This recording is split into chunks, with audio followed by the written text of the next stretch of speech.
প্ৰথম কথা হৈছে যিসকল বিশেষভাৱে সক্ষম অৰ্থাৎ যিসকল সকলোৰে অনুপ্ৰেৰণা অথচ তেওঁলোকক সমাজে ভাল চকুৰে চাবলৈ নিবিচাৰে অৰ্থাৎ তেওঁলোকৰ যথেষ্ট প্ৰতিভা থাকে কিন্তু বিকাশ কৰাৰ সুবিধা নাপায় সেইসকলৰ প্ৰতি সাংবাদিক বন্ধুসকল দায়বদ্ধ হ'ব লাগে।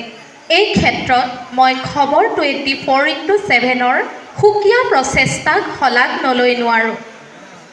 অন্যান্য নিউজ চেনেলসমূহৰ ক্ষেত্ৰতো দেখিছোঁ তেওঁলোকেও বিভিন্ন ধৰণৰ পদক্ষেপ লোৱা দেখা যায় কিন্তু মই এই কথাটো আচলতে ভুল কোৱা নাই আৰু সংবাদ মাধ্যমৰ বন্ধুসকলৰ ওচৰত মই ক্ষমা প্ৰাৰ্থী কিন্তু কথাটো অপ্ৰিয় হ'লেও সত্য তেওঁলোকে কেৱল এটা দিনৰ বাবেহে সেই অনুষ্ঠানটো অথবা সেই বিশেষভাৱে সক্ষম ব্যক্তিগৰাকী সমাজৰ মাজত নিজৰ চেনেলটো টিপি বাঢ়িবৰ বাবেহে প্ৰচাৰ কৰে।